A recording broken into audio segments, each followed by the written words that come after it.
Hey folks, Slime Beast here. You may know me as the author of Abandoned by Disney, and Funny Mouth, and Lost Episodes, and Whimsywood, and this other crap, a bunch of other things, yeah, blah blah blah blah blah. Alright, well, anyway, I wanted to do a short message here. I don't know, hopefully it'll be short.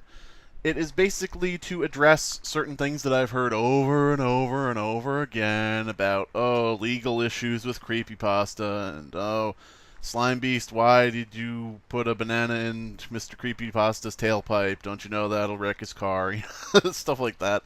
All the stuff that gets passed around and back and forth and up and down and sideways, and it's like playing telephone where the actual story that people hear isn't what actually happened. So, let's get started, shall we? As you may know, Mr. Creepypasta is the most popular creepypasta narrator on YouTube. This is all, I don't know, this one right here, I don't know, that one on the bottom left, I'm not sure what that is. But, as you can see, next to Stephen King, Mr. Creepypasta is very popular. He's very, very popular. He reads creepypastas on YouTube, finds them on the Creepypasta Wiki, creepypasta.com, all sorts of places like that. And people adore him because you can sit down and listen to a creepypasta without having to actually read it. It's sort of like getting a book on tape. But let's explore the I don't know why I'm doing that voice. Let's explore the actual dark side behind this. No, that was a little too extreme. Let's take a look at what is actually behind narrations like this, Mr. Creepypasta, any of the other top flight people that are getting in the big hits. We should first understand that Mr. Creepypasta is a character, alright? This is a character played by a person, a character of his own design, an OC, if you will. Mr. Creepypasta is a Sonic OC. No, that's going too far. This is not how Mr. Creepypasta dresses in real life. His name is not Mr. Creepypasta in real life. He is not Hieronymus J. Creepypasta. He wasn't named that as a baby. This is a character that is created for the purpose of reading creepypasta. It is like the Crypt Keeper from Tales from the Crypt. Any number of those horror hosts, as they're called. Mr. Creepypasta is also associated with Broadband TV, which is one of the biggest companies on YouTube that you can partner with. 2+ billion monthly views, 20,000 plus partners, 200 million plus subscribers. This is a huge company on YouTube that gets people noticed, advertises you, spreads things around, etc.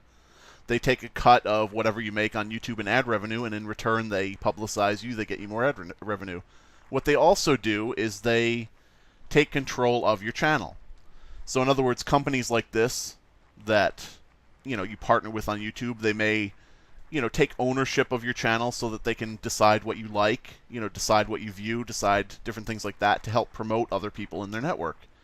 So, let's say, I don't know, you're Joe Schmo McGo and you decide you're going to read creepypastas on YouTube. You get to a certain number of hits and a certain number of views, I should say, and subscribers on your own, and you get contacted by a company like Broadband TV or any number of other places that say, "Hey, buddy, we couldn't help but notice that you had 100 subscribers and your views are pretty good. Let us know if you want to, hey, come on and join our network and maybe get some ad revenue, get some bonuses, hey, come on, and we'll just take our little cut of your profit there." And it seems like a good enough deal. It's fine. This is what companies do. This is what corporations are up to. There's nothing sketchy or weird about it. You agree to something to get something, and they get something. So, if we agree that Mr. Creepypasta is a character created by the person playing them, the person reading, the person narrating, and like a lot of other characters that you can see lots of fan art of, they are associated with a corporation, then, the corporation owns the channel for all intents and purposes. The contract may be up at some point, at which point the channel would be transferred back to the person associated with them. Created character plus, corporate partnership means this is a corporate character. This is a corporate entity. A company basically owns Mr. Creepypasta. This is like Mickey Mouse or Peter Griffin or any number of other characters that, are corporately owned. It doesn't matter if they were created by the corporation. It is now part of that corporation, a partner or employee or whatever.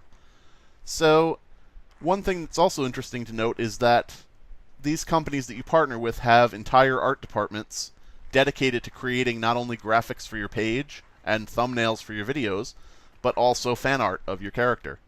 It's something that I realized when I was contacted by a different company, which I didn't join, that said to me, "Hey, we see your channel has some views and your channel has some subscribers, so why don't you join our?" Hey, I looked at their terms of service. It said, "We will own your channel. You agree to use any product we say on your channel. You will like what we say you like, and in return we will advertise you. We will create fan art for you to post with our art department, making you look popular." I'm not saying that this is all. Don't get me wrong. Reel it back. Reel it back. I'm not saying this is all created by corporate entities. I'm saying that, there are tons of fans now, etc. But in the beginning, they help you out. They make you look really popular by advertising you on YouTube, putting you up on high in the search ranks, and doing all sorts of artwork for your channel. So in that regard, we have a very corporately controlled, corporately created image, and it has been honed by the corporate entity that has done artwork for the channel, has done artwork for things like that. I don't know if Mr. Creepypasta has used that. He may have his channel art all from somewhere else, but it's there, to offer it, and I'm just saying that certain other narrators may use that. Anybody may use that. It's not necessarily all about MCP. You down with MCP? Hey, you don't know me very well. Okay. Now down to brass tacks. Okay, well, what happened was I discovered that the ads on YouTube, because until, I guess, 2013, I had a 2002 Gateway computer that did not run anything. So I never watched YouTube videos. I never did much of anything but do pixel art, write, things like that. Anyway, I discovered that the ads on YouTube do not go to YouTube specifically. They are paying out to the people who read the stories, the people who produce the videos. In a lot of cases, that is very good. People who are creating original content deserve 100% of the revenue, I think. Of course, the partner company and YouTube take their cut out of the money, but hey. The thing is, with stuff like this, though, I did not give permission for my stories to be read for money. That's the long and short of it. You can agree, you can disagree. But the fact of the matter is, I wrote this work, I created it myself. It's on my website, anyone can look at, with copyright information on the site. It has information about what you can and can't use it for. It is to be kept free, because anyone can do anything they want with anything I've created, as long as it's kept free for the fans. And I'm not saying fans as in my fans. I'm saying, Mr. Creepypasta's fans.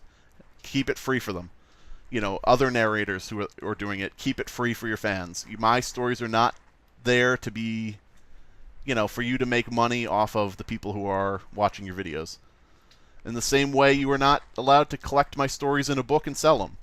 You're not allowed to collect my stories in a magazine and sell ad space in it and give the magazine away for free. You're not allowed to take my artwork and put it on a t-shirt and give it away free if people buy a raffle ticket. You're not allowed to work any angles to make money off of my work. This is true of everybody else's work. Some people are fine with it. Some people say, well, crap, I would be honored if, Mr. Creepypasta read my story. I would be honored if Creeps McPasta read my story. That's great. A lot of people would be honored to, have Brad Pitt slap them with his wang. A lot of people would die for that. I wouldn't. A lot of other people wouldn't. So, to each his own, okay? One of the arguments that came up in the debacle with Mr. Creepypasta, I'm so tired of saying that name. It's like, oh, let's make this all about one person. Anyway, one of the things that came up was, this is fair use. Anybody can read anything they want on YouTube and monetize it. That's fair use. Well, I hate to tell you this, but it is not fair use, because you are making money. That is the opposite of fair use, is taking someone's, property and using it to make money. You're not changing it, you're not altering it, etc. You're reading it out loud. The thing with that is, all there is to do with a story, the only thing you can do with a story is read it. So, when people narrate, they are taking the only thing anyone could have done with your creation, your product, etc., and they're doing it for an audience.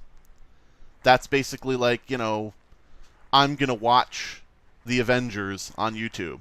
I'm not going to comment. I'm not going to, add anything to it. I'm just going to show you footage of the Avengers while I watch it. All you can do with a movie is watch it. All you can do with a story is read it. If you're not going to give critique, edits, whatever, that is not fair use. And to further prove the point, let's see. Mr. Creepy Pasta, Stephen King. Let's see how many Stephen King stories Mr. Creepypasta has read. Okay, none. Well, let's see how many... Well, I know what a good short story is. I have no mouth and I must scream. I have no mouth and I must scream. I recommend you read that. It's a very good short story. Creep's Work and Sorat have read it. Mr. Creepypasta has not. And I looked at these videos and they are not monetized. So that's why these people can get away with fair use reading it. And I'm not saying get away like they're getting away with a trick. I'm saying they specifically haven't monetized it because that's the right thing to do if you're doing something like that. The reason Mr. Creepypasta has not read a Stephen King story, an Isaac Asimov story, a Harlan Ellison story, a Ray Bradbury story, the reason Mr. Creepypasta doesn't post those is because he knows it is not fair use. He knows he will get sued by the companies that back those authors, the estates, whomever. The reason that he reads creepypastas exclusively, or primarily exclusively, I don't know, he may have one or two in there that I don't know about that aren't creepypastas, is that these people are largely anonymous. They're largely happy to have their story read, and they, even if they don't want their story read like I did, all you have to say to them is, get a lawyer and sue me, which is what Mr. Creepypasta basically did. Is, oh, you don't want me reading your story? Well, you know what? Come after me with your copyright papers, and then we'll see if I'll give you some money or whatever. And I should point out that I didn't even want money in the first place. I just initially sent him an email asking him to take ads off, and he said no. And the counter to that was, but I can pay you. So I said, all right, well, pay me then. And he said no. So yeah, I mean, this is proof in itself that it is not about reading good stories that people want to hear, because a lot of people want to hear Stephen King stories. Stephen King has a new book out. I'd like to listen to it. Maybe I'll buy it. Maybe I won't. I'd like to see what it's like. Why doesn't Mr. Creepypasta read that for us and give us some information? Maybe I hear a lot of people say, I would never have found your story if not for Mr. Creepypasta. Hey, do people a service. Read some, I don't know. Oh, I know. Read some stories by lesser-known authors who have books out. If there's somebody who just published a horror book and it's out from Random House or whatever, I don't know. Does Random House publish it like that? I don't know. Read their book on your channel and make some sales for that person if that's how it works. But no, we all know that's not how it works. Here is actually how the whole system works. This is nothing new. Narrators who monetize other people's stories without permission or against their will are not any kind of new creature. There have long been people who say, I will use this person's artwork without asking them. Person comes along and says, why are you using my artwork without asking me? And the guy says, hey, you're getting credit. You're getting people exposed to your work. People didn't know who you were till I came along, which is not true, by the way. People have said, I found your work through Mr. Creepypasta. He's the only reason people know who you are. To be frank, my website, gets about 700 to 800 hits, per day. During the, I think, was it one video? Yeah, there was one video out of all the ones Mr. Creepypasta did of my work that he linked to my actual website. On that one video, I got 1,500 hits one day. So I went from 700 to 800 hits a day steadily to 1,500 hits in one day. That is a bump up. That is a lot more people. But after that, it went right back down. That is not helping creators. You are not giving creators exposure. You are not helping creators make money or a living off of their work. You are not giving them anything. What you are doing is taking. It's just a endemic problem with anybody who is a creator, and pretty much any creator will back you up on this if they have any experience in dealing with business people. Creators are constantly at the ass end of everything in terms of money and rights and so forth. Everybody thinks that they will work for free. The reason being that people see writing, artwork, etc. as a hobby. They see it as something you do for fun, and granted, some people enjoy it. I would hope everybody enjoys it who does it, but it is not just done for enjoyment. It is not done on your behalf. People are trying to make a living. They are not there to fund your lifestyle. They are not there to produce work for you to exploit and make money yourself, okay? Circling back to the big issue that people always bring up is, oh, don't read stories or Slime Beast will sue you. Nee. Okay, well, in the discussion with Mr. Creepypasta, he brought up the fact that he had a lawyer, or a legal, I guess, legal confidant, or whatever you want to call it, and had them contact me. They said, my legal advice, this legal advice is that I should not pay you because you can't prove that you wrote the stories. Show me your copyright work, your copyright papers. I would defy you to find any creator on the internet who has copyright papers for their work. Mr. Creepypasta himself does not have copyright papers for all of his videos, meaning, I guess, in his world, you could take all of his videos and sell them because he doesn't have copyright papers, so that makes them free. Anyway, I got this email from Danielle, who is, Mr. Creepypasta's legal advisor, quote-unquote, and it tells me all this stuff about how I have no right to my work. You can read it, pause it, whatever. Says, my website is slimebeast.tumblr.com, and that means that it's free. First of all, that's not my website. Second of all, I don't post my stories there. Third, that wouldn't mean it was free anyway. And it's just all nuts, and this is absolutely insane. This is what brought up the whole legal issue, is Mr. Creepypasta bringing a legal advisor into it, saying, I can't pay you because my legal advisor says if you don't have your copyright papers, I don't have to pay you. It's not a matter of him worrying about me not being the author. You can look back with Google, the Wayback Machine, a whole bunch of other things that would be at archive.org. You can look back with anything and see where the first post of each story was, and you can see it was posted by me. So, essentially this is saying, I know it's yours, but unless you can show me the papers, you can't sue me, so I don't have to do anything about it. That's where the legal aspect comes in. And in reply to this, and in reply to other jabs from him that make absolutely no sense, I think he said at one point, I'm going to contact my legal counsel, and I said, okay, I hope I don't need legal counsel. That is my reference to legal counsel. That is my reference to getting a lawyer. I have a friend who is an entertainment lawyer, and at the end of the whole conversation I said, that I talked to him about something, and I did. He agreed with me. He's actually a working entertainment lawyer, by the way, which this person, Danielle, is not. In looking up what I was dealing with, I wanted to see if this person was perhaps employed by, I don't know, broadband television. Broadband. I wanted to see if she was brawny. No, see if she was employed by broadband television, or if she was a lawyer who worked for Mr. Creepypasta directly, or if she was just somebody who didn't exist that he was making up. I went and looked her up. Looked on Facebook, found her profile. First thing I saw on her profile was a big glittering animated GIF that said titty sprinkles. This is not a lawyer. This is not a legal professional. This is somebody who basically sent me a letter full of bullshit trying to help Mr. Creepypasta not have to do anything about the whole situation. Very insulting.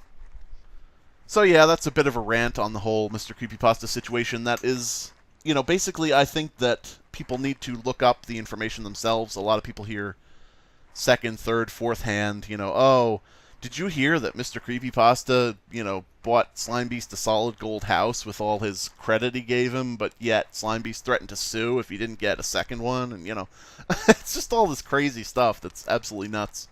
But don't worry, there is hope, because the Creepypasta Network, actually, if you look down in the section here, is going to be selling people the written work of others and paying those people a fee, for having written it. So basically, coming soon, the Creepypasta Network will bring you the largest repository of creepypasta tales available for purchase, so that you will not have to worry about copyright or Creative Commons law. I wonder what that's referring to, by the way. We have been working with many of the community authors to submit their works so that you can use them for your productions, and they will receive proper compensation and credit. It's a win-win situation for everyone. It's actually a win-win-win situation, since the Creepypasta Network will now be taking a slice of money paid out to the authors. So it's not enough to actually, make money putting ads on readings of people's stories, but now you'll actually be able to take a slice of that author's payment for their work. Well, whatever. I don't know. This is all a big sordid situation, and I get aggravated by the, I don't know what you would call it, the inability of people to look into a situation further. Just because you hear it from Mr. Creepypasta, don't believe it just because he said it. Just because you heard something from me, don't believe it just because I said it. Look into everything. I posted up the entire email conversation with me and Mr. Creepypasta because he said, go ahead and do it. So I did it. Later, I think his legal counsel tried to retract, and I said, nope, sorry. It was already agreed to. You can't retract it. Anyway, I don't know. Look into things, figure stuff out on your own, make your own decisions. And in the meantime, don't watch videos that are monetized of other people's work, because that's not fair. I mean, let's look at the credit on here. Let's look at what Mr. Creepypasta is doing for people. Let's see what we got here. Creepypastas from one of the best writers out there is the description of this video. It's called It's Just the House by Dubious Duogong. Let's see. Creepypastas from one of the best writers out there. Check out my new website for more creepypasta narrations. That doesn't sound like you're advertising this fellow here. And there's the ad displaying up top that he's getting money from. Doesn't sound like you're advertising this fellow. It sounds like you're advertising your own creepypasta network. But the original story can be found on creepypasta.com, or actually it's the Creepypasta Wiki. I'm sure that Dubious Duogong has a website, or he has some site where he posts things. Maybe he doesn't, maybe this is it. But every video that Mr. Creepypasta does is just linked to the wiki where other people post people's stories up. This is not giving traffic to somebody. This is not giving credit, proper credit and linking back. This is basically saying, here's the author's name. I'm washing my hands of it. I gave you the author's name. Here's a link to it on the wiki. Whatever. I don't know. It's just a dirty situation, and it's, it goes back to the fact. God, how long is this fucking ad? Skip. It goes back to the thing that. What the hell was I saying?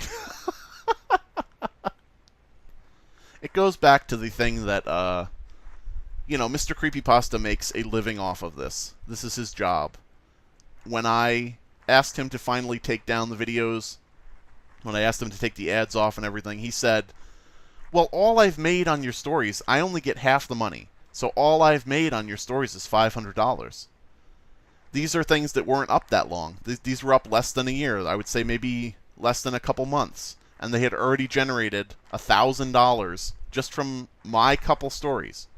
This guy has so many videos up. He has so many subscribers. This is, this is a major source of revenue for Broadband TV and Mr. Creepypasta. We don't need to provide your living. Writers are out there writing their work. They're creating stuff. And essentially, I would say the majority of them, like myself, are getting nothing. I recently set up a Patreon campaign, or Patreon, or whatever you want to call it. And thankfully, there are some really great, fantastic people donating to that, for a monthly, whatever you want to call it.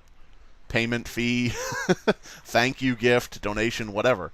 But other than that, think of all the authors who do not have any source of revenue on this. They're doing it for free.